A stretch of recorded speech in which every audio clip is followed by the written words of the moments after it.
მადლობა. დაუბრუნდით მოკლედ პირდაპირ ეთერში. დაუბრუნდით ჩვენ სტუმრებთან ერთად უნდა ვისაუბროთ ჩვენს ჯანმრთელობაზე. მოგესალმებით, ნანა მგალობლიშვილი, მედიცინის დოქტორი, ასოცირებული პროფესორი, ექიმი, ალერგოლოგი გახლავთ ჩვენი სტუმარი და ჟანა მაღლაკელიძე, GM Pharma სააფთიაქო გაყიდვების მენეჯერი. დიდი მადლობა მინდა გადაგიხადოთ, რომ ხართ ჩვენთან ერთად. ყოველთვის ძალიან საინტერესო არის ხოლმე ჩვენი შეხვედრა და ჩვენ მაყურებელთა დაწყობილ უკვე იცის. უნდა ვისაუბროთ ალერგიაზე, როგორ უნდა ვმართოთ სეზონური ალერგია ამ პერიოდში, მაგრამ სთანამ ესე რომ ვთქვათ, ამ ადამიანებს მივცემთ რჩევას, რომელსაც უკვე იციან, რომ ალერგია აქვთ, მანამდე თქვენგან მჭირდება რჩევები, ზოგადად როგორ უნდა მივხვდეთ, რომ ალერგიული ფონი დაიწყო ჩვენს ორგანიზმში, რადგან ცემინება, თვალების სიწითლე, ქავილი შეიძლება ადამიანს ზოგჯერ შეეშალოს და ეგონოს, რომ ის გაციების ესე რომ ვთქვათ, წინა პერიოდშია, მაგრამ თურმე ალერგიაა მათ ორგანიზმში. აი სხვაობა და სიმპტომები. დილამშვიდობას, მივესალმები მაყურებელს, დიდი მადლობა მოწვევისთვის. დიახ, ბუნების აი ესეთ ყველაზე ლამაზი მოვლენა, ყვავილობა ადამიანთა დიდი ნაწილისთვის ალერგიული პრობლემების გამომწვევია. პრაქტიკულად უმრავლეს ოჯახში ერთი წევრი მაინც გვხდება სეზონური ალერგია. გახლავართ ერთ-ერთი წარმომადგენელი. დიახ. რომელიც ვლინდება, როგორც უკვე აღნიშნეთ, თქვენ ძირითადად ზედასასუნთქი სისტემის მხრივ გამოხატული ჩივილებით, გაჭედვა, სურდო, მრავალჯერადი თვალწამინება, ცრემლიანი თვალები. თავისთავად აღნიშნული სიმპტომები მსგავსია გაციებითი დაავადებისა და მნიშვნელოვანია იცოდეს ჩვენმა მაყურებელმა, როგორ განვასხვაოთ ისინი ერთმანეთისგან. პირველ რიგში ყურადღება მიექცევა, რა თქმა უნდა, ხანგრძლივობას მიმდინარეობის, ხო? გაციებითი დაავადება ძირითადად ვლინდება და გრძელდება 3-5 დღე, მაქსიმუმ 7 დღის განმავლობაში. როგორც კი გახანგრძლივდება უფრო მეტად სიმპტომები, რა თქმა უნდა ვიფიქროთ უკვე ალერგიული რინიტის მიმდინარეობაზე. ძალიან მნიშვნელოვანი განმასხვავებელი სიმპტომი გახლავთ ქავილი. ქავილი, ცხვირის, ხახის შემაწუხებელია, ენის უკანა ნაწილით იქავებს ხოლმე პაციენტი, ყურების ქავილი, თვალების ქავილი, სწორედ ალერგიული ბუნების მანიშნებელია. მნიშვნელოვანია ასევე განმასხვავებელი ნიშანი ზოგადი სისტემური რეაქცია, ვთქვათ, ტემპერატურული რეაქცია, ეს იქნება კუნთების, სახსრების ტკივილი, რომელიც გაციებით დაავადებას მიუთითებს და შეფერილობა ცხვირიდან გამონადენის. ორივე გაციებითიც და ალერგიული რინიტიც იწყება წყლისებური, ანუ სეროზული გამონადენით, თუმცა გაციებითი დაავადების შემთხვევაში მეორე, მესამე დღიდან შესქელებული მოყვითალო ელფერის გახლავთ და ესეც განმასხვავებელი ნიშანია. და მნიშვნელოვანი ასევე განმეორებადობა. თუ კი ვთქვათ, პირველ სეზონზე ვერ მიიტანა ადამიანმა ეჭვი ალერგიული რინიტის შესახებ და აღმოჩნდა, რომ მეორე წელი, ხშირად მესამე და წლების განმავლობაში ეს გრძელდება, ერთი და იგივე სეზონზე, ერთი და იგივე ხასიათის ჩივილები უგრძელდება და უმეორდება, ეს რა თქმა უნდა ცალსახად მის სეზონურ ალერგიულ ხასიათზე მეტყველებს. და ეს სეზონი ძირითად შემთხვევაში იწყება ადრეული გაზაფხულიდან და შეიძლება გვიან შემოდგომამდეც გაგრძელდეს, ხო? 3 ეტაპი გახლავთ ყვავილობის. მცენარეები იყოფიან 3 ეტაპად. ეს გახლავთ ხემცენარეების ყვავილობა, რომელიც აი ჩვენს გეოგრაფიულ რეგიონში იწყება ჯერ კიდევ იანვრის ბოლოდან. უფრო აქტიურდება თებერვალი, მარტი, აპრილი.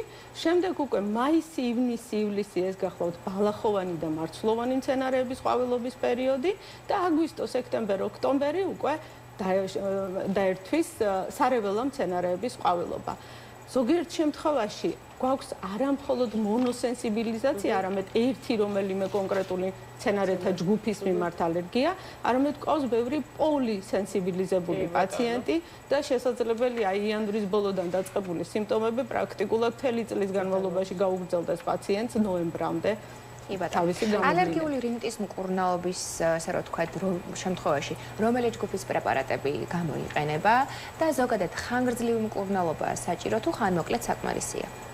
პირველი ოქროს წესი გახლავთ ის, როცა უკვე დადგენილი გვაქვს სეზონური ალერგიის დიაგნოზი, წინ სწრებად დაწყებული ანტიალერგიული, ანტიჰისტამინური პრეპარატების მიღება და ეს გახლავთ 2 კვირით ადრე დაწყება, გაცილებით გაამარტივებს სეზონის მიმდინარეობას. თავად მკურნალობის ხასიათი და სქემა როგორი გახლავთ.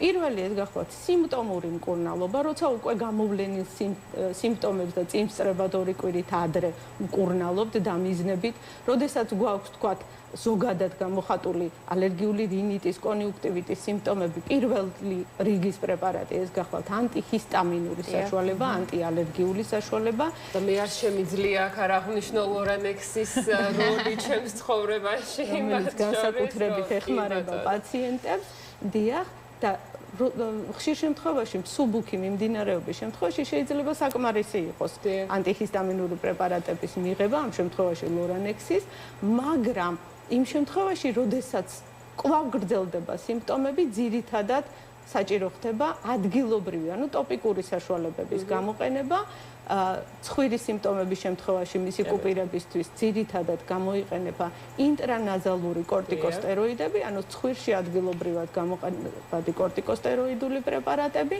თვალის სიმპტომების შემთხვევაში თვალში ადგილობრივად გამოყენებადი ძირითადად ანტიჰისტამინური წვეთების სახით. და მე დარწმუნებული ვარ, რომ აქ რენოქსის სახელით ძალიან ბევრ მაყურებელს ძალიან კარგად მოხდება. მგონი ყველა ოჯახში ერთი რენოქსი. თუმცა ძალიან ბევრ ადამიანს სიტყვა სტეროიდი ხშირ შემთხვევაში აშინებს, მაგრამ აი რამდენად შეიძლება ანტიჰისტამინურმა ნაზალურმა საშუალებებმა გამოიწვიოს დამოკიდებულება. მოდი განვიმარტოთ ადამიანებს, იმიტომ რომ დღევანდელ რეალობაში ძალიან ბევრი ადამიანი არის დამოკიდებული ცხვირის ეგრეთ წოდებულ სპრეებზე და ამ ყველაფერს რა განაპირობებს ორიოდე სიტყვით ესეც გითხარით.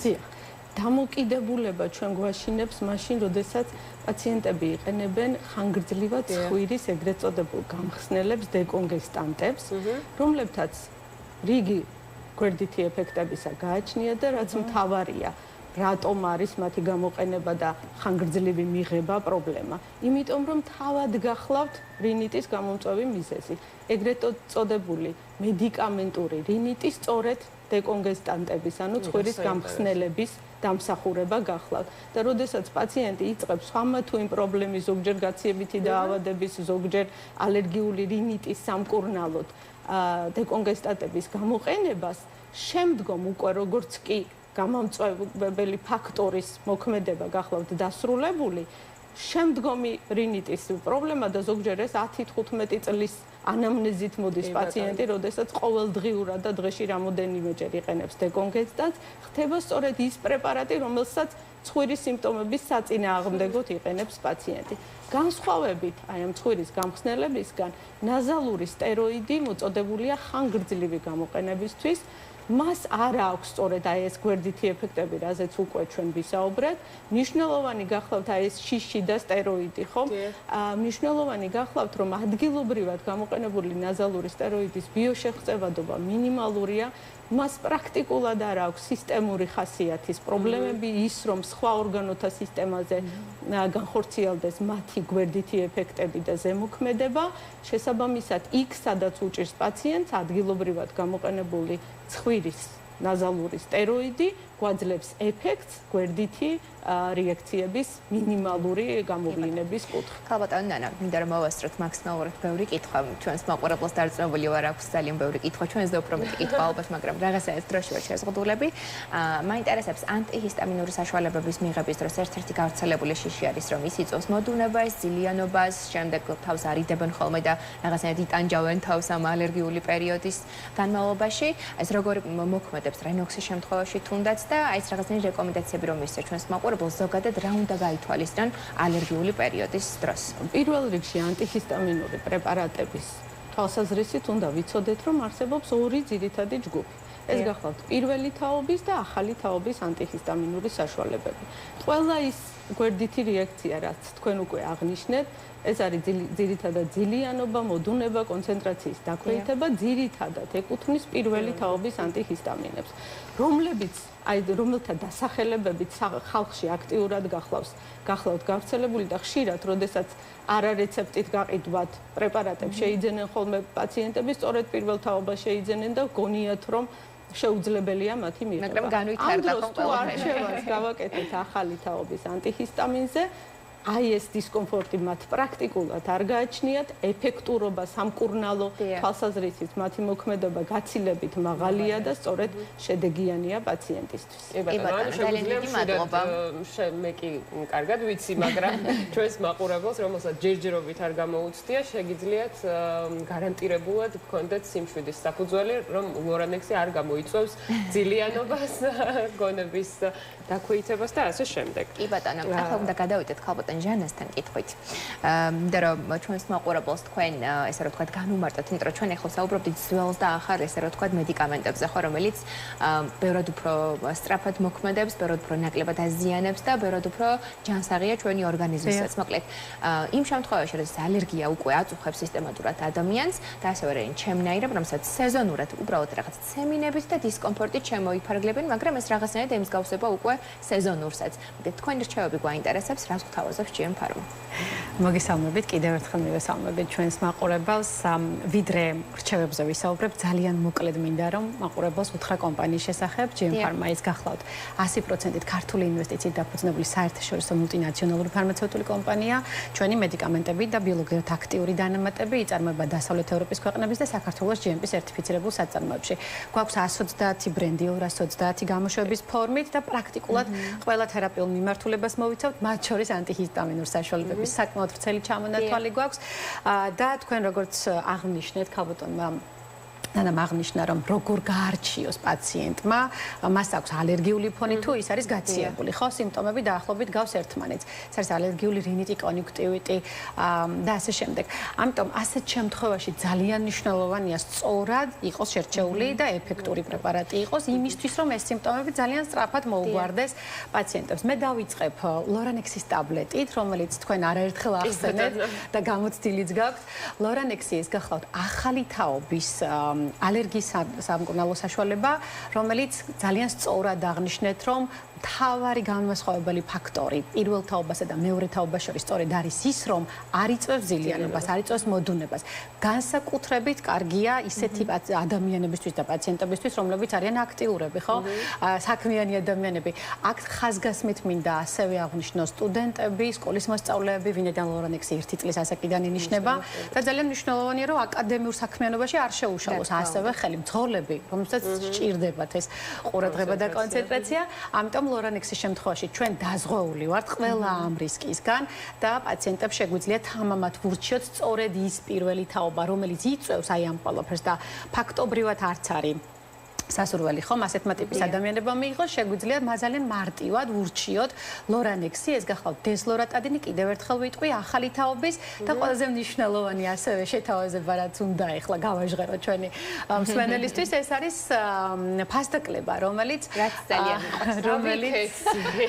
მხოლოდ PSP აპთეკო ქსელში მიმდინარეობს ექსკლუზიურად, ეს გახლავთ 40%-იანი ფასდაკლება, ეს არის ყველაზე ბიუჯეტური ფასი ამ კატეგორიის მედიკამენტებში, მეორე თაობის ანტიჰისტამინურ საშუალებებს შორის ყველაზე ბიუჯეტური ფასი და აუცილებლად მთელი სეზონის განმავლობაში ეს ფასი იქნება ყოველ დღე, არ აქვს მნიშვნელობა. მადლობა ამისთვის, იმიტომ რომ ამ ალერგიულ პერიოდში იმდენი ადამიანია თან ჩვენს ასე ვთქვათ დედაქალაქშიც იმდენი რამე ყვავის, რომელიც მართლაც ძალიან ალერგიულ ფონს ქმნის, ძალიან ბევრს ნიშნავს, რომ მათთვის იყოს ხელმისაწვდომი მედიკამენტები და მადლობა ამისთვის. რასაკვირველია, კი ბატონო, გეთანხმებით, ვინაიდან ხელმისაწვდომი ფასი ისეთი პაციენტებისთვის, რომლებიც ყოველ დღე იღებენ ამ მედიკამენტს და საკმაოდ შემაწუხებელი სიმპტომია ალერგიული პაციენტებისთვის, PSP-ს აპთეკო ქსელში ყოველ დღე მათ დახვდებათ 40%-იანი ფასდაკლება.